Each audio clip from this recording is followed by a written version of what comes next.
Elle fait partie de notre famille depuis plus longtemps que toi. Mon fils mérite d'avoir à la fois sa mère et son père. A dit mon mari. Puis il a invité son ex-femme pour Thanksgiving. Je n'ai pas discuté. Je suis simplement restée silencieuse. Et je suis sortie de la maison. 30 minutes plus tard, on a sonné à la porte. Quand la porte s'est ouverte, son visage est devenu livide. Elle fait partie de notre famille depuis plus longtemps que toi.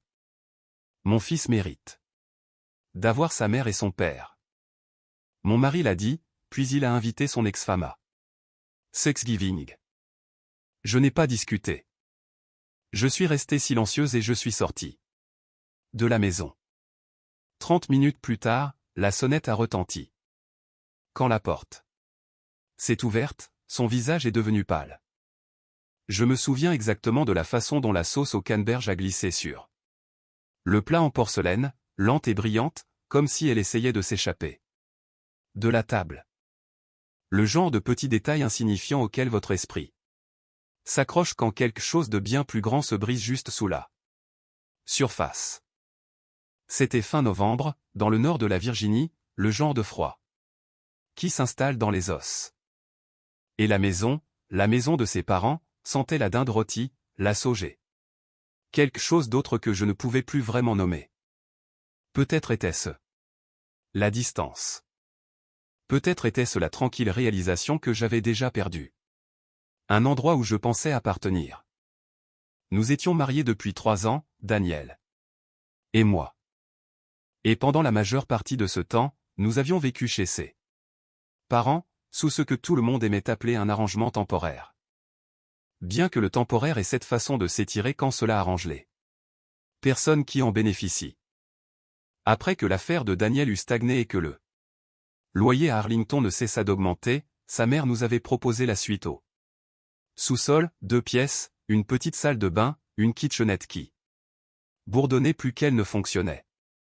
Et j'avais dit oui, parce que c'est ce que l'on fait quand on essaie de construire quelque chose avec quelqu'un. On fait des compromis. On plie. On croit que ça mènera quelque part de mieux. J'ai payé plus de la moitié de nos dépenses en silence, sans en faire un spectacle, parce que j'avais un emploi stable dans une firme d'assurance régionale. Et Daniel, eh bien, Daniel avait des idées. Il avait toujours des idées, une nouvelle application, une entreprise de conseil, un ami qui avait juste besoin d'un petit soutien. Et je l'avais soutenu à chaque fois, non pas aveuglément, mais avec l'optimisme prudent de quelqu'un qui croit que l'effort doit être récompensé par la patience. Ses parents le voyaient différemment. Pour eux, j'étais pratique, oui. Mais aussi temporaire. Utile, peut-être, mais pas essentiel. Son ex-femme, Megan, en revanche, était une histoire partagée. Une histoire du genre qui prend racine et refuse d'être arrachée. Elle et Daniel avaient divorcé 5 ans avant que je ne le rencontre, et ils avaient un fils, Ethan, qui avait maintenant 9 ans. Un garçon calme avec des yeux observateur, le genre qui semblait comprendre plus que quiconque ne le pensait. Megan vivait de l'autre côté de la ville, à Alexandrie, et de la vie générale. Elle était décente. Nous n'étions pas ennemis. Pas exactement. Nous étions 2 femmes en orbite autour de la même gravité. Prudentes de ne pas entrer en collision, mais jamais entièrement à l'aise dans le même espace.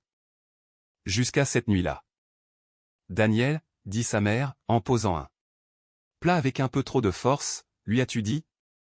Je me souviens avoir levé les yeux, ma fourchette à mi-chemin de ma bouche, saisissant le regard. Ils partageaient un bref échange, pratiqué, et déjà terminé avant que je ne puisse le déchiffrer entièrement.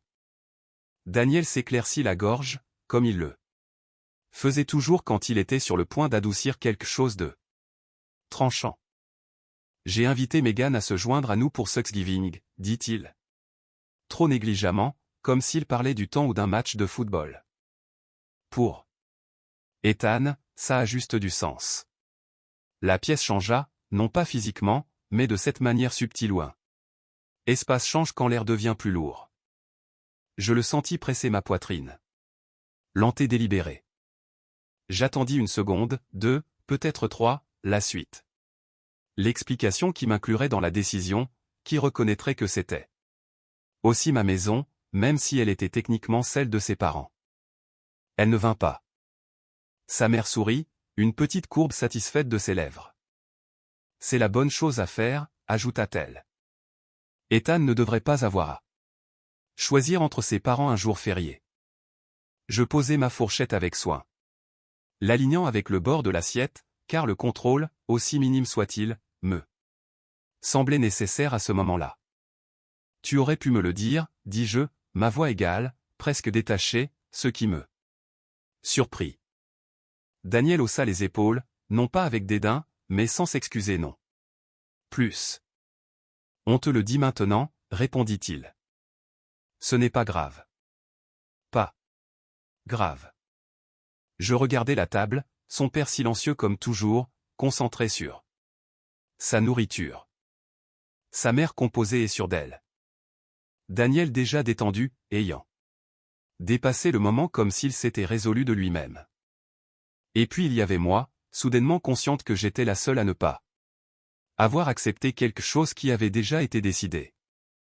Elle fait partie de notre famille depuis plus longtemps que toi, dit sa mère, son ton non pas cruel, pas ouvertement, juste factuel, comme si elle énonçait une simple vérité. Sur le temps ou l'heure. Mon fils mérite d'avoir son père et sa mère dans la même pièce pour une journée. Daniel acquiesça, presque par réflexe. C'est juste Thanksgiving, ajouta-t-il. N'en fais pas quelque chose que ce n'est pas. Mais c'en était déjà quelque chose. Je le regardais, vraiment cette fois, et j'essayais de retrouver l'homme que j'avais épousé, dans la confiance facile de son expression, celui qui me demandait mon avis avant de prendre des décisions qui nous affectaient tous les deux. Il était là, techniquement, mais sous d'autres couches. Une tranquille conformité avec les gens qui le connaissaient depuis plus longtemps, qui définissait la famille d'une manière qui ne m'incluait pas entièrement. Je n'en fais rien, dis-je. Et je réalisais, au moment où les mots sortaient de ma bouche, qu'ils étaient vrais. Je n'élevais pas la voix, ne me disputais pas. N'exigeais pas un résultat différent. Je me contentais de constater. Megan arriva 1 heure plus tard, pile à l'heure. Vêtue d'un pull gris doux et d'un jean. Ses cheveux étaient attachés en une queue de cheval lâche qui la faisait paraître plus jeune que dans mes souvenirs. Ethan courut à la porte avant que quiconque ne puisse l'atteindre. Son excitation était authentique, simple. Il serra sa mère, puis son père, puis regarda autour de lui comme pour s'assurer que tout le monde était là où il devait être. Salut, me dit Megan, polie, prudente. Joyeux Thanksgiving. Joyeux Thanksgiving, répondis-je, adoptant son ton. Nous nous déplaçâmes au gré des gestes, servant des plats, passant des assiettes, bavardant sur le travail. L'école, la circulation sur LI 395. Tout était extérieurement normal, tout était juste légèrement désaligné sous la surface. Megan et Daniel parlaient facilement, non pas de manière flirteuse, mais avec une familiarité qui n'avait pas besoin d'être reconstruite. Ils riaient de petites choses, échangeaient des regards sur les histoires d'Ethan, et chaque fois je sentais quelque chose en moi bouger, non pas de manière dramatique, mais régulièrement, comme une fondation qui s'affaisse de manière indésirable. Sa mère les regardait avec une satisfaction tranquille qu'elle ne prenait pas la peine de cacher.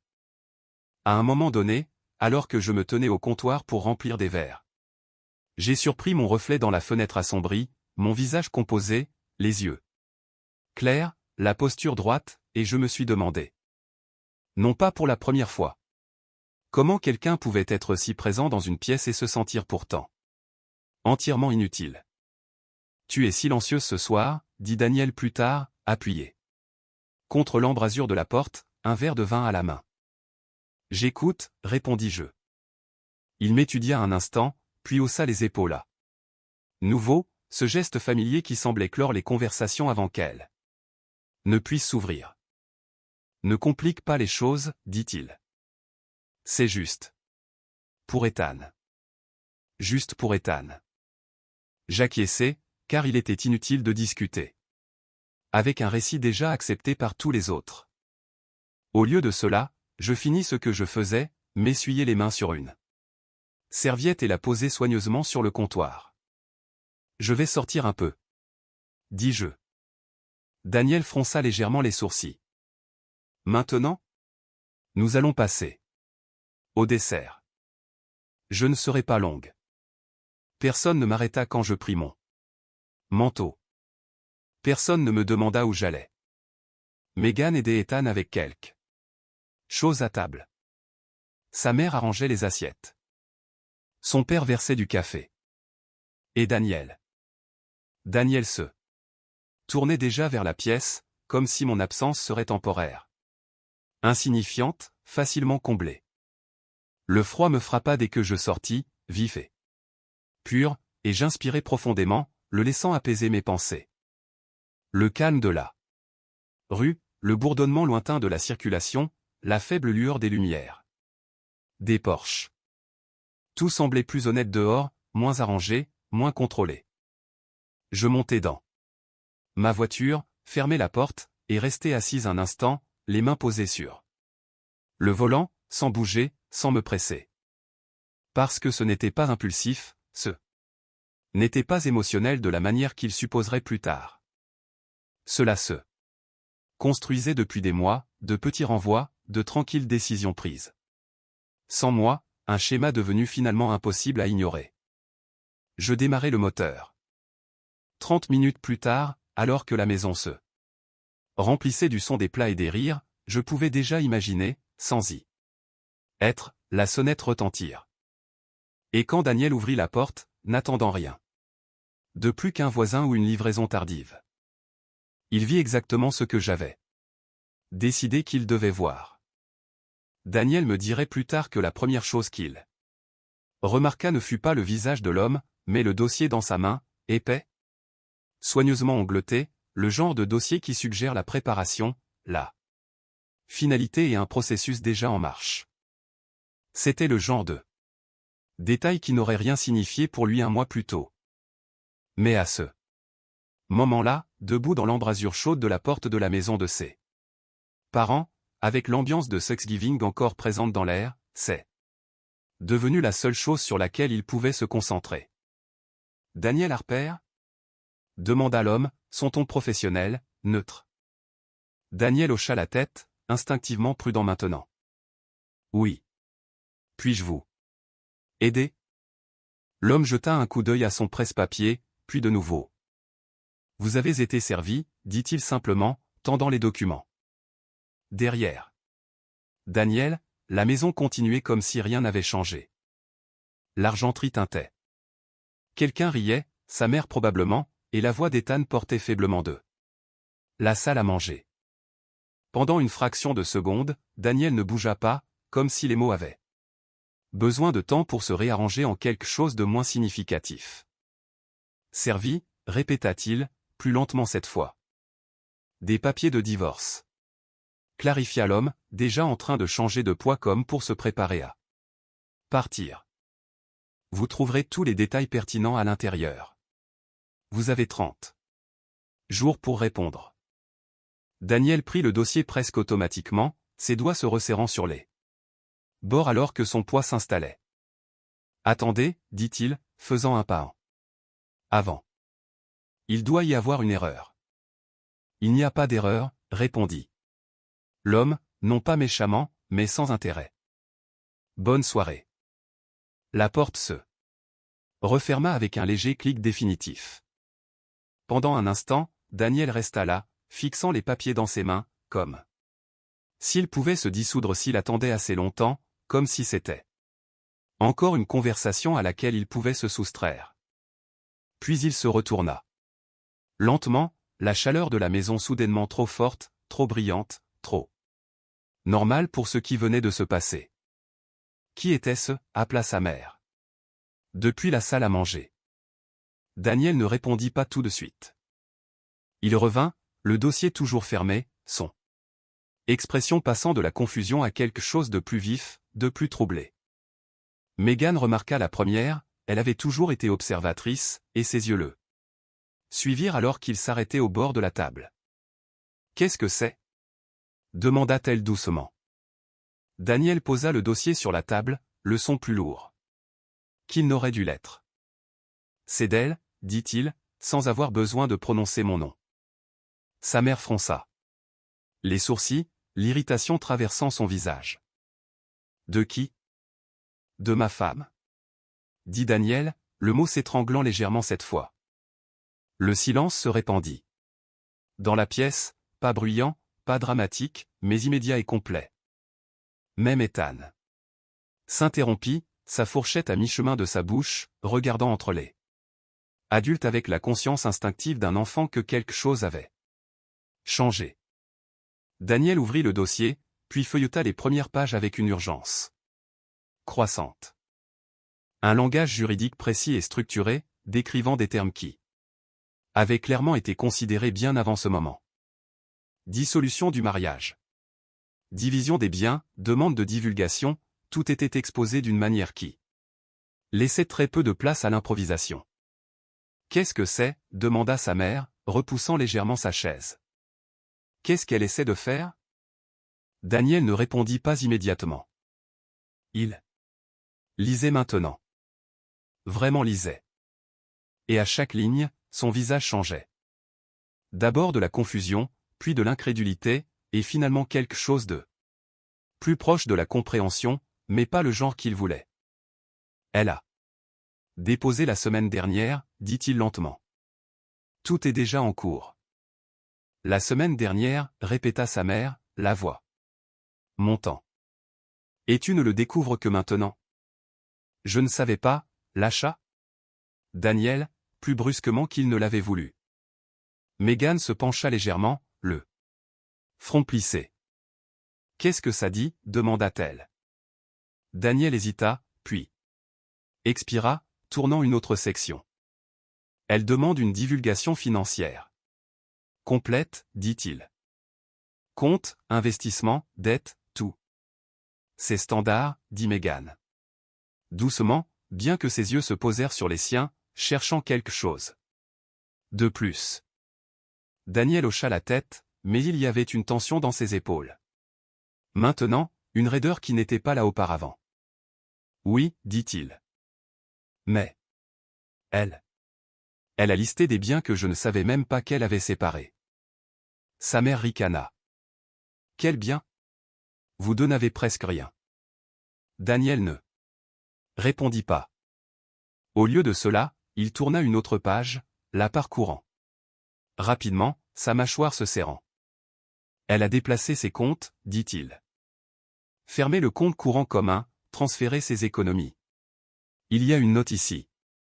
Concernant des avoirs indépendants. » Indépendants, répéta sa mère. Incrédule. Depuis quand a-t-elle quoi que ce soit d'indépendant ? Vous êtes marié. Daniel la regarda alors, et pour la première fois cette nuit-là, il y avait quelque chose comme de l'incertitude dans ses yeux, non seulement à propos de la situation, mais aussi à propos des hypothèses sur lesquelles il avait fonctionné.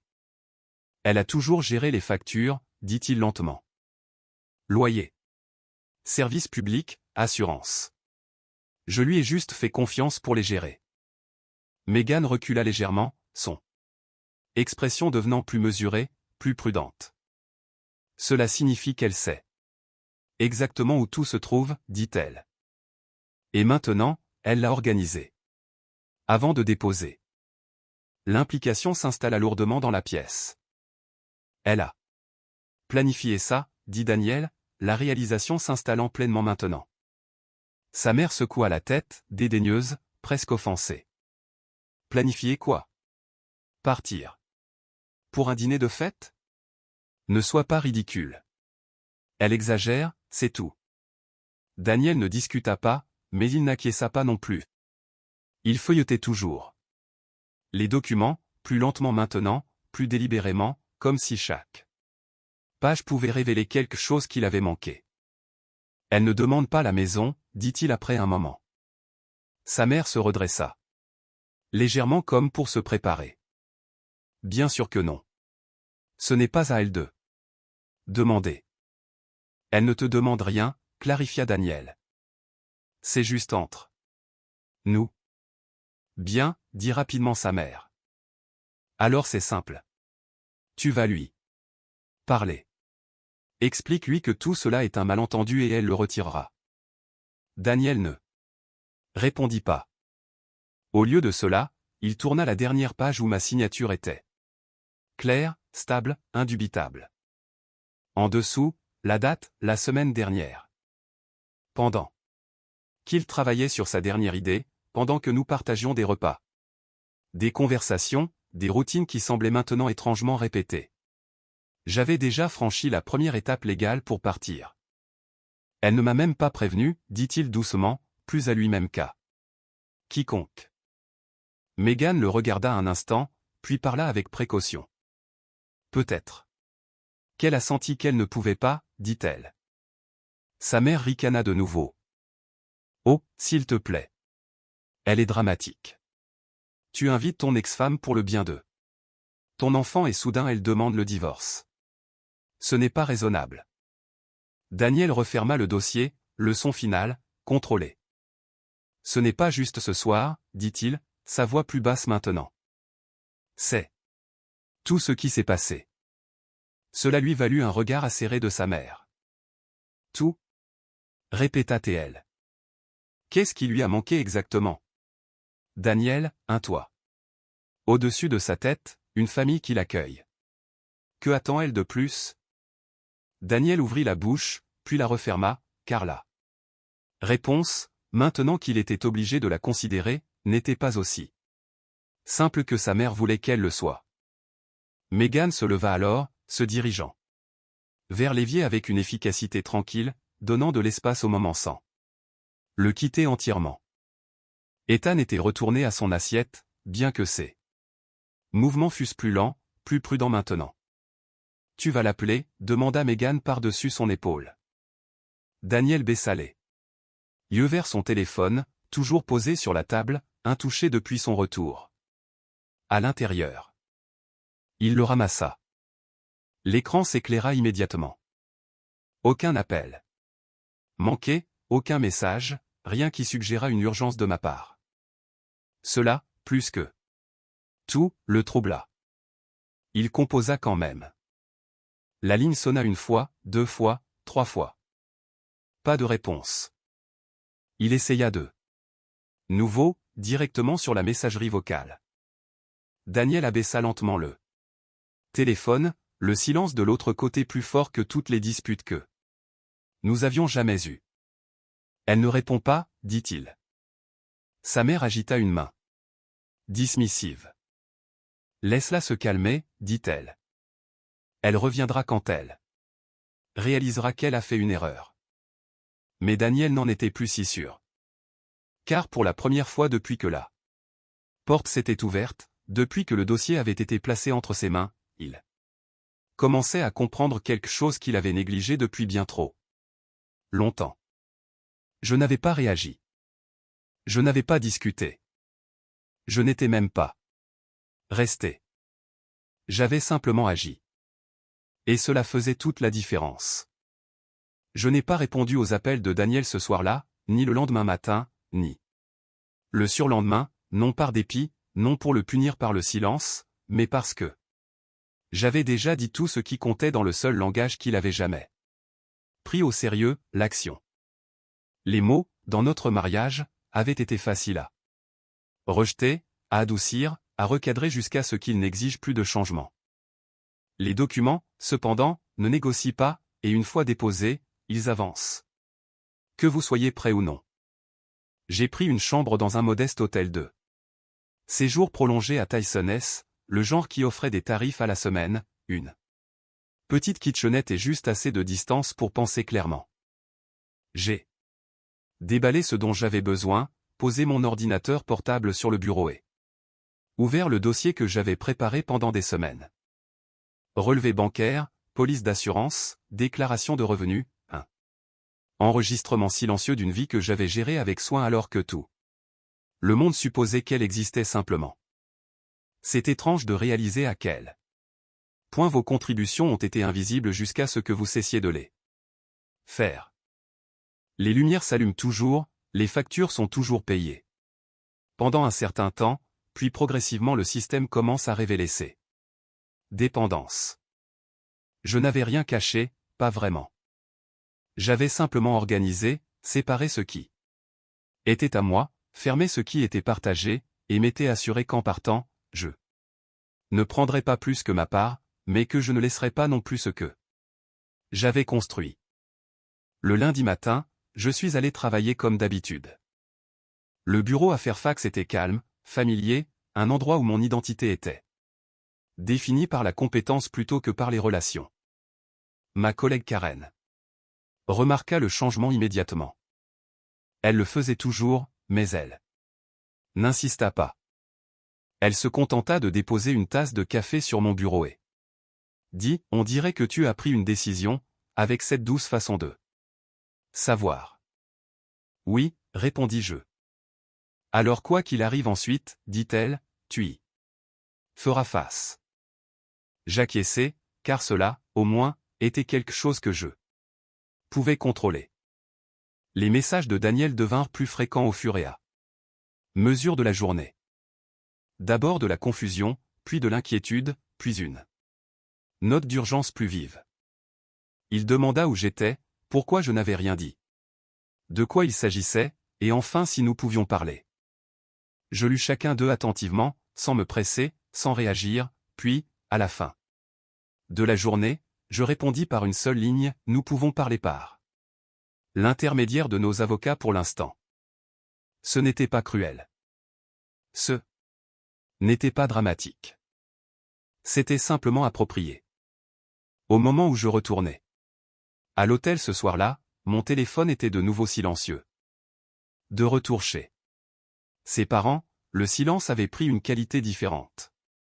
Daniel avait passé la matinée à relire les documents, plus lentement cette fois.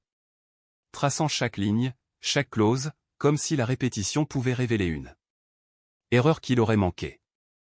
Il n'y en avait aucune. Le dépôt était propre, minutieux et indéniablement délibéré. Il avait déjà appelé 2 avocats, l'un recommandé par un ami, l'autre trouvé par une recherche rapide, et tous deux avaient dit la même chose de manière légèrement différente. Elle est préparée. Le premier lui avait dit. Tu dois l'être aussi. Préparé. Le mot persistait. Qu'est-ce que tu veux dire? Préparé, avait demandé sa mère quand il lui avait raconté la conversation. Son ton défensif, presque offensé en son nom. C'est une réceptionniste dans un bureau d'assurance. Qu'est-ce qu'elle pourrait bien préparer? Ce n'est pas une réceptionniste, Daniel corrigea. Automatiquement, bien qu'il réalisât en le disant qu'il n'avait jamais entièrement expliqué mon rôle à ses parents. Il avait été plus facile de les laisser supposer quelque chose de plus simple. Moins important. Elle gère des comptes, ajouta-t-il. Des clients. D'entreprises, des polices valant des millions. Sa mère agita une main avec dédain. Ce ne sont que des paperasses. Daniel ne discuta pas cette fois. Il retourna simplement au dossier. Le deuxième avocat avait été plus direct. Vous avez un compte courant commun, avait-il demandé. Oui, Daniel répondit. Elle l'a fermé. Bien sûr qu'elle l'a fait, dit l'avocat. Des numéros de compte épargne commun, des cartes de crédit? Une seule. Partagée, elle l'a remboursée la semaine dernière. Il y eut une pause à l'autre bout de la ligne, le genre qui signale une recalculation. Alors, voici la réalité. L'avocat a dit, elle a limité son exposition, sécurisé ses actifs et déposé. En premier. Cela ne signifie pas que vous êtes en difficulté, mais cela signifie que vous êtes en retard. En retard. Daniel était assis à la table de la cuisine maintenant, le même endroit où nous avions partagé d'innombrables moments ordinaires, et il essayait de reconstituer une version de notre vie qui ait un sens à la lumière de ce qu'il découvrait. Le problème était que la version dans laquelle il vivait ne correspondait pas à celle documentée dans les papiers devant lui. Elle a déplacé son dépôt direct. Dit-il à sa mère, qui arpentait légèrement maintenant, agitée, troublée. Le dernier cycle de paix. Comment aurait-elle pu faire ça sans que tu le saches? Demanda-t-elle. Daniel la regarda, quelque chose comme une prise de conscience s'installant dans son expression. Parce que ce n'était jamais mon compte, dit-il, c'était le sien. Je l'utilisais juste. Les mots tombèrent plus durement qu'il ne s'y attendait. Megan, qui était restée plus longtemps que prévu, principalement pour le bien d'Ethan, observa l'échange avec une attention calme. Elle avait toujours été pratique, ancrée de manière que Daniel avait jadis appréciée et plus tard ressenti. Et maintenant, cette constance revenait. Tu devrais écouter ton avocat, dit-elle. Et peut-être essayer de comprendre pourquoi elle a fait cela avant. De décider comment réagir. Sa mère se tourna brusquement. Oh, alors. Maintenant tu prends son parti. Je ne prends pas parti, répondit Megan. Calmement. Je fais remarquer que les gens ne demandent généralement pas le divorce comme ça, à moins d'y avoir pensé depuis longtemps. Daniel expira lentement, se frottant le visage. Elle n'a rien dit. Marmonna-t-il. Le regard de Megan s'adoucit légèrement. Tu en es sûr? Demanda-t-elle.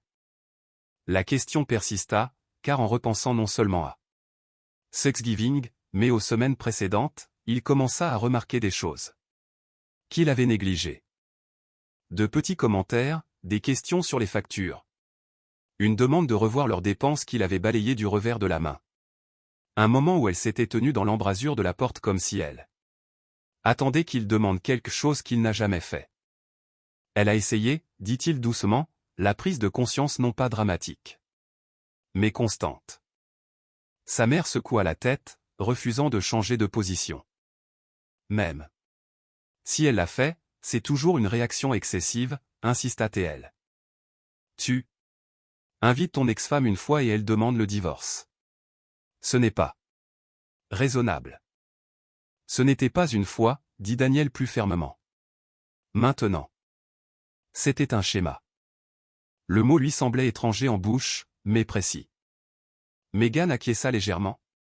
Comme si cela confirmait quelque chose qu'elle avait déjà soupçonné. Qu'est-ce que tu vas faire? Demanda-t-elle. Daniel regarda de nouveau le dossier, les lignes claires du texte, la signature en bas de la dernière page, et pour la première fois depuis que la porte s'était ouverte, depuis que les papiers avaient été placés entre ses mains. Il comprit que ce n'était pas une situation dont il pouvait se sortir par la parole. Je vais répondre, dit-il correctement. Et elle, insista sa mère. Tu vas juste la laisser partir comme ça? Daniel hésita, car la vérité était que je n'étais pas simplement parti. J'étais sorti d'un système que j'avais maintenu. Et maintenant, sans ce soutien, la structure commençait à changer. D'une manière qu'aucun d'eux n'avait anticipé. Elle est déjà partie, dit-il doucement. Et pour la première fois, le poids de cette déclaration s'installa pleinement dans la pièce. Pas de colère, pas de panique, quelque chose d'autre, de la compréhension. La première semaine après mon départ, rien de dramatique ne se produisit, et cela, plus que tout, troubla Daniel, car il s'attendait à du bruit, de la confrontation, une retombée émotionnelle à laquelle il pourrait réagir, négocier, contenir. Au lieu de cela, ce qu'il obtint fut le silence et un lent effilochage qui ne se manifesta qu'une fois bien engagé. Cela commença par quelque chose de petit. L'Internet se coupa. Son père le remarqua en premier, tapotant le routeur, marmonnant à propos du fournisseur. Mais quand Daniel vérifia le compte, il découvrit que le service avait été transféré, fermé sous l'arrangement partagé. Et rouvert sous un nom différent, une adresse de facturation différente, la mienne. C'est ridicule, s'écria sa mère. Appelle-les. Dis-leur que c'est une erreur. Ce n'est pas une erreur, dit Daniel, le sachant déjà. Les services publics suivirent le même schéma, non pas coupés brusquement, mais restructurés. Réassignés, chacun révélant une vérité silencieuse. C'était moi qui les gérais. Tous, non seulement en payant, mais en organisant, en entretenant, en veillant à ce que rien ne glisse. Sans moi, le système ne s'est pas effondré. Il a hésité, puis a exigé une attention que personne n'était préparé à donner. Pourquoi n'as-tu pas géré tout cela, demanda sa mère, sa frustration maintenant dirigée vers lui. Daniel ne répondit pas, car la réponse honnête, qu'il n'avait jamais eu besoin de le faire, semblait insuffisante. Au même moment, son entreprise, sa dernière entreprise, commença à montrer des fissures qu'il ne pouvait plus ignorer. L'investisseur sur lequel il comptait se retira, invoquant l'incertitude, et l'ami qui avait promis son soutien devint plus difficile à joindre, plus lent à répondre. Ce n'était pas du sabotage. C'était la réalité, qui le rattrapait.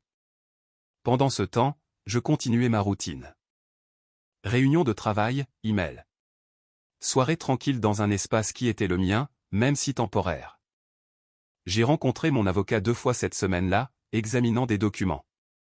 Clarifiant des termes. Rien de précipité, rien d'émotionnel, juste des décisions. Prises avec soin, basées sur des faits. Je n'essayais pas de tout prendre. Je n'essayais pas de tout détruire. Je traçais une ligne. Daniel m'a finalement contacté le 8e jour. Pas par téléphone. J'avais cessé de répondre à cela, mais par un message différent des autres, plus court, dépouillé. D'urgence, presque délibéré. Pouvons-nous nous rencontrer, juste pour parler? Pas de dispute. Je l'ai lu 2 fois, puis encore une fois, considérant non seulement les mots, mais le changement de ton. Il y avait quelque chose de plus calme, quelque chose qui suggérait qu'il commençait à comprendre que ce n'était pas quelque chose qu'il pouvait forcer avec la seule persévérance. J'ai répondu, 1 heure, lieu public. Nous nous sommes rencontrés dans un café à Vienne, à mi-chemin entre la maison de ses parents et mon bureau. Un terrain neutre, assez calme pour la conversation, assez public pour que les choses restent contenues. Daniel est arrivé en avance. Je l'ai vu à la façon dont il était déjà assis, les mains autour d'une tasse de café qu'il n'avait pas touchée. Il avait l'air différent. Pas dramatiquement, pas brisé, juste conscient. Merci d'être venu, dit-il alors que je m'asseyais en face de lui. J'ai dit que je le ferais, répondis-je. Un instant, aucun de nous ne parla. L'espace entre nous n'était pas hostile. Il était mesuré, prudent, comme deux personnes apprenant à communiquer dans une langue qu'elles auraient dû comprendre depuis le début. J'ai eu les papiers, dit-il enfin. Je sais. J'ai tout examiné, continua-t-il, choisissant ses mots avec soin maintenant. Les comptes, les factures, la structure. J'acquiesçai légèrement. C'est l'idée. Il expira un léger son sans humour. Tu as géré plus que je ne l'avais réalisé. Oui. Il n'y avait aucune accusation dans mon ton, juste des faits. J'aurais dû faire attention, dit-il. Je ne répondis pas. Immédiatement. Au lieu de cela, je laissai la déclaration s'installer, sans me précipiter pour remplir le silence comme je le faisais autrefois. Il ne s'agit pas seulement d'argent, ajouta-t-il après un instant. Je le sais. Non, j'acquiesçai. Ce n'est pas le cas. Il se pencha légèrement en arrière, m'étudiant comme s'il essayait de comprendre quelque chose qu'il avait manqué auparavant. Alors. Pourquoi n'as-tu rien dit, demanda-t-il. Avant tout ça, j'ai rencontré son regard, stable, calme. Je l'ai fait, ai-je dit. Tu ne l'as juste pas entendu. Les mots n'étaient pas vifs, mais ils portaient. Daniel baissa les yeux vers la table, ses doigts traçant le bord de la tasse. Je pensais que nous allions bien, admit-il. Je pensais que nous étions partenaires, répondis-je. Un autre silence. Thanksgiving, commença-t-il, puis s'arrêta comme s'il ne savait pas comment continuer. Ce n'était pas le début, dis-je. C'était juste le moment où c'est devenu clair. Clair? Quoi? Demanda-t-il. Que je n'étais pas incluse dans les décisions qui affectaient ma vie? Je lui ai dit que sa définition de la famille ne m'incluait pas entièrement. Ce n'est pas vrai, dit-il rapidement. Je n'ai pas discuté. Je me suis contenté de soutenir son regard. Et après un instant, il a détourné les yeux. Je n'ai pas voulu que ça se passe comme ça, dit-il, plus doucement. Maintenant. Je sais, répondis-je. Ça ne change pas ce que j'ai ressenti. Il hocha la tête lentement, absorbant cela. Qu'est-ce que tu veux maintenant? Demanda-t-il. La question était simple, mais elle avait du poids. Je veux de la clarté. Dis-je. Je veux une vie où je ne suis pas une pensée après coup. Et nous? Insista-t-il. Je fis une pause. Car c'était la partie importante. Pas la paperasse, pas la logistique, mais la décision qui venait après la compréhension. Je ne pense pas que nous puissions revenir à ce que nous avions, dis-je. Il ferma brièvement les yeux, comme s'il s'attendait à cette réponse, mais avait quand même besoin de l'entendre. Pouvons-nous construire quelque chose de nouveau? Demanda-t-il. La question resta en suspens, fragile, incertaine. Je la considérais, non pas émotionnellement, mais honnêtement. Peut-être, dis-je, finalement, mais pas tout de suite. Daniel hocha la tête lentement, acceptant plus qu'il n'était d'accord. Je suis désolé, dit-il alors, et cette fois c'était différent. Non défensif, non précipité, non formulé comme un moyen de dépasser le moment. Mais simplement offert. Je le crus. Cela ne signifiait pas que je resterais. Je sais, dis-je. Nous restâmes là quelques minutes de plus, sans parler, sans en avoir besoin.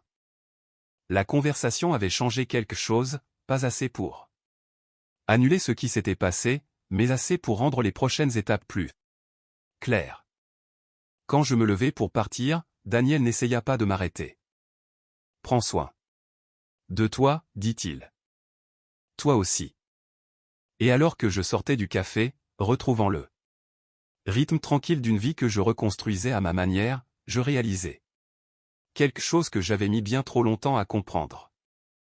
La vengeance n'était pas ce que j'avais fait.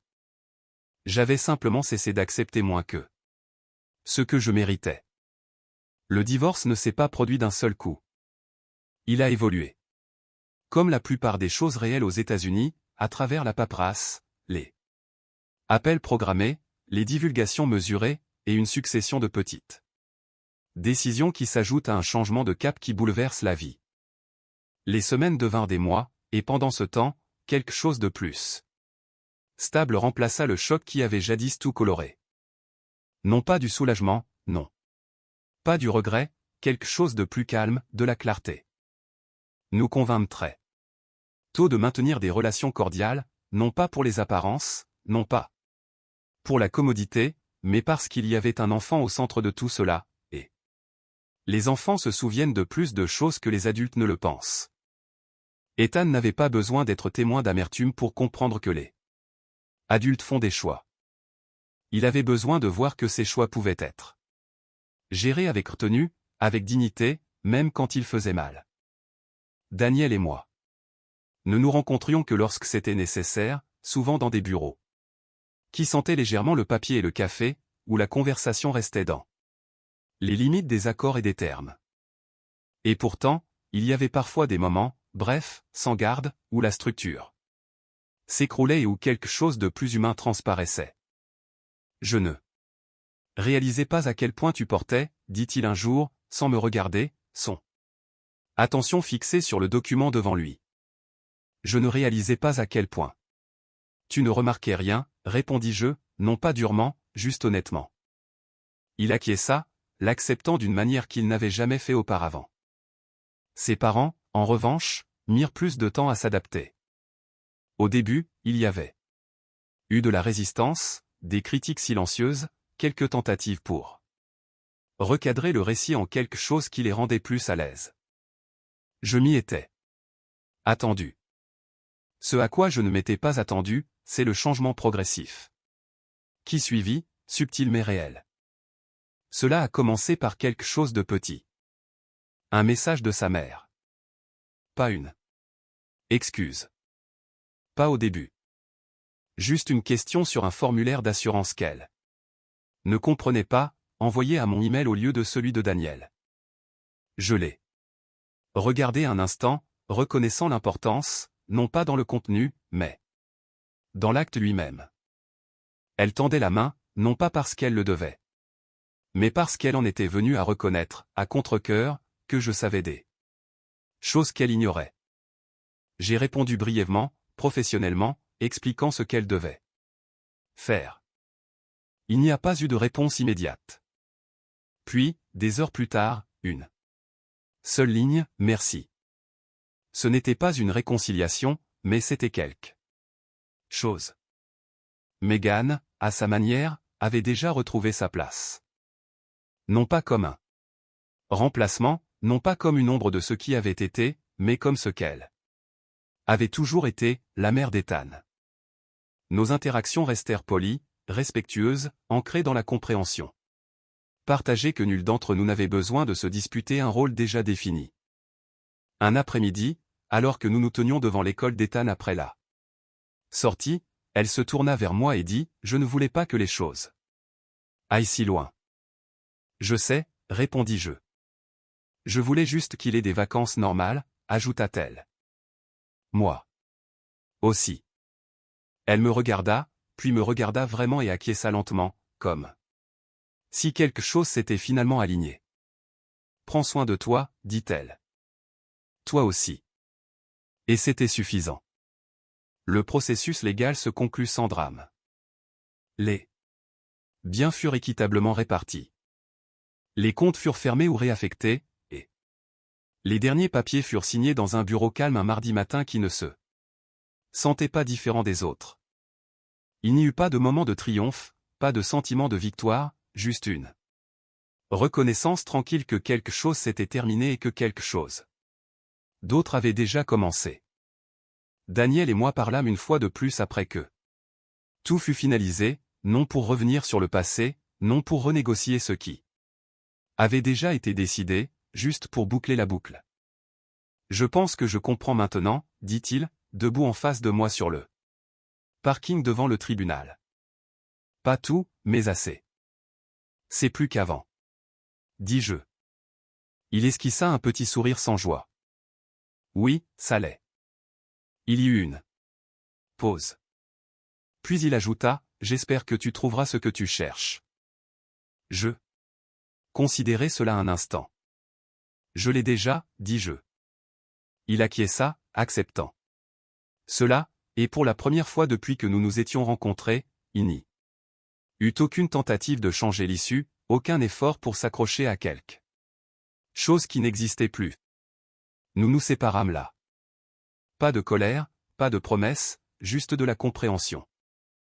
La vie, comme elle le fait, a continué.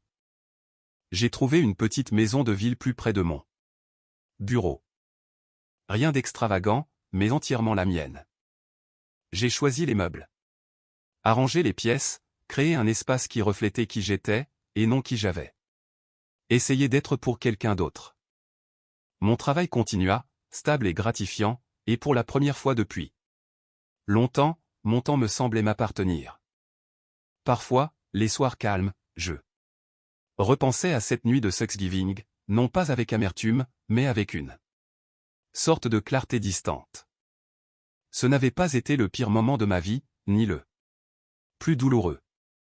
Ça avait simplement été le moment où tout était devenu indéniable. La vengeance, réalisais-je, n'avait jamais consisté à les faire souffrir. Elle avait consisté à refuser de rester là où je n'étais pas valorisé. Elle avait consisté à tracer une ligne, calmement, délibérément, et à la franchir sans regarder en arrière. Et finalement, cela suffisait, car le respect, le vrai respect, ne vient pas de l'histoire, de l'obligation ou de la proximité. Il vient de la reconnaissance. Et si quelqu'un ne peut pas voir votre valeur, vous ne discutez pas. Vous ne suppliez pas. Vous vous en allez simplement.